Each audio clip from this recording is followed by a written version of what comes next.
Oi, pessoal! Então, hoje, nossa aula de ciências, vamos dar continuidade ao capítulo 1.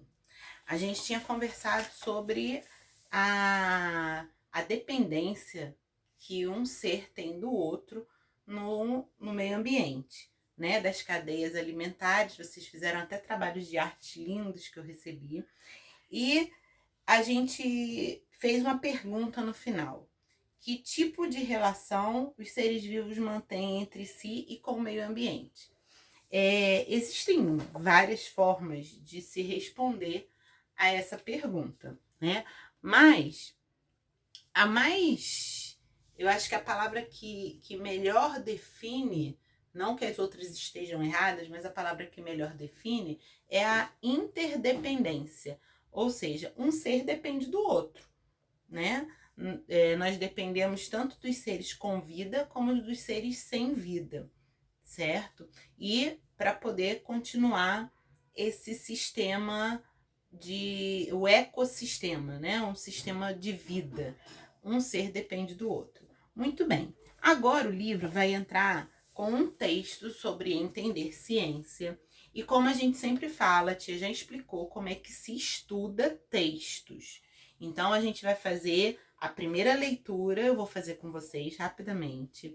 Na segunda leitura, vocês vão pegar um marcador, vão marcar aquilo que é importante, palavras-chave que fazem você lembrar de alguma coisa do texto. Vocês vão procurar no dicionário as palavras que vocês não entenderam, certo? E aí depois a gente vai tentar explicar aquilo que a gente leu, porque aí realmente a gente aprendeu. Então vamos lá. O meio ambiente e os seres vivos. Um meio ambiente é o meio onde os seres vivos vivem em constante interação com os componentes não vivos. Então, os seres vivos em interação, ou seja, um interage no outro, um interfere no outro, certo?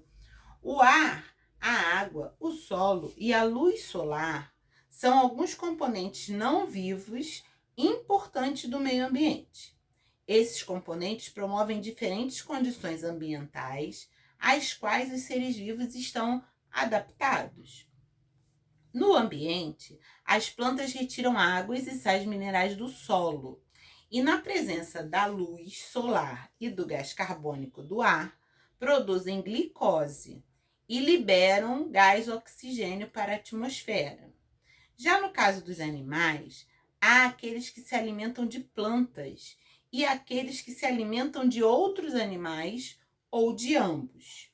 Depois que esses seres vivos morrem, os decompositores decompõem a matéria orgânica em nutrientes simples que ficam disponíveis no solo e podem ser reaproveitados pelas plantas.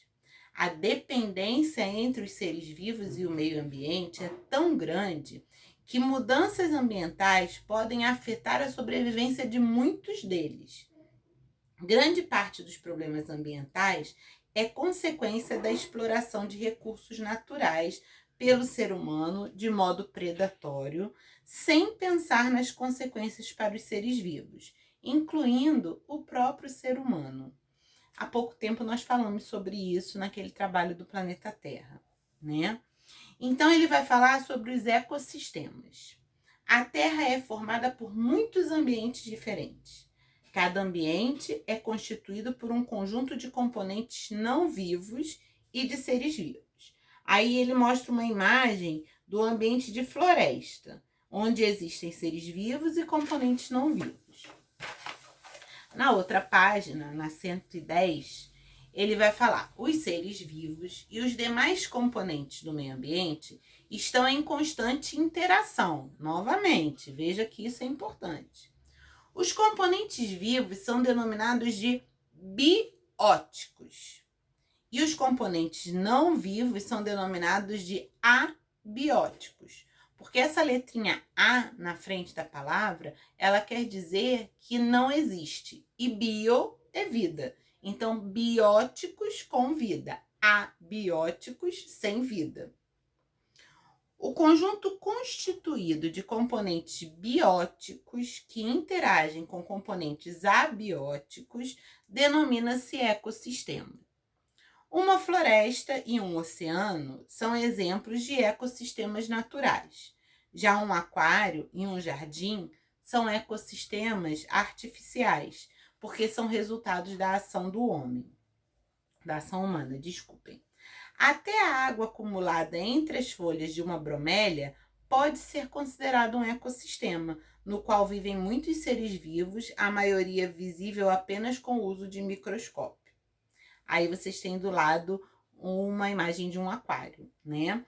E o número 1, ele vai perguntar aí, observe a imagem de um ecossistema de lagoa e indique no quadro quais são os seus componentes bióticos e abióticos, ok?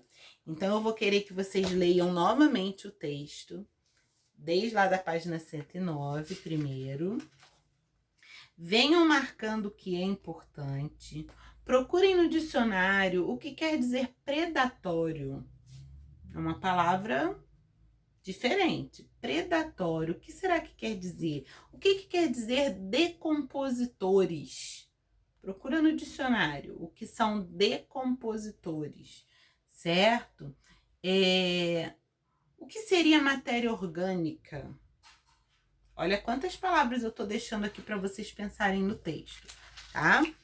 E aí, eu deixei para vocês também na atividade, eu deixei 2 links.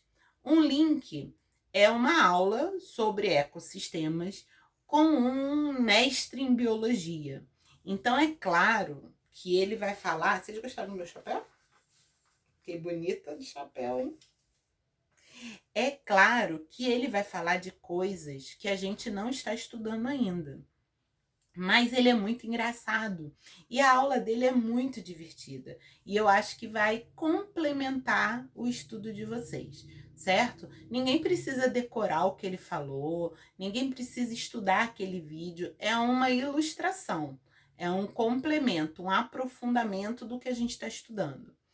Também coloquei lá o link da visita virtual ao Aquário. Nesse período de pandemia, em que todos estão isolados em suas casas, o Aquário colocou câmeras 24 horas. Então, o Aquário, claro, é um ecossistema artificial, porque ele foi feito pelo homem, mas ele imita muito bem o natural. É um aquário de grande proporção, né? Então, a gente pode observar momentos de alimentação dos animais, a gente pode observar o momento de descanso, a interação de alguns animais com a terra, com as pedras. Alguns precisam se esconder, alguns se camuflam na areia, no fundo do aquário.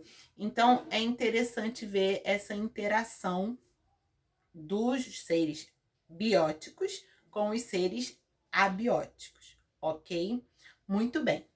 Essa atividade da página 111, eu coloquei ela para ser feita também em artes, porque eu vou querer que vocês façam, além do registro aqui da folha, que tem umas perguntas na folha 112, eu vou querer que vocês façam um registro de desenho. Vai valer para artes, tá? E aí daqui a pouco eu vou explicar. Com relação ao terrário, eu vou gravar um vídeo que eu consegui o material para a gente construir um terrário. Não exatamente com tudo que tem aqui, mas eu consegui. E aí eu vou explicar para vocês direitinho quando a gente construir no vídeo, combinado? Então, por enquanto, a nossa aula de ciências vem até a página 110. Eu quero que vocês leiam novamente o texto, que vocês marquem o que é importante e respondam o número 1. Quais são os componentes bióticos e os componentes abióticos dessa imagem de lagoa? Combinado? Até a próxima aula.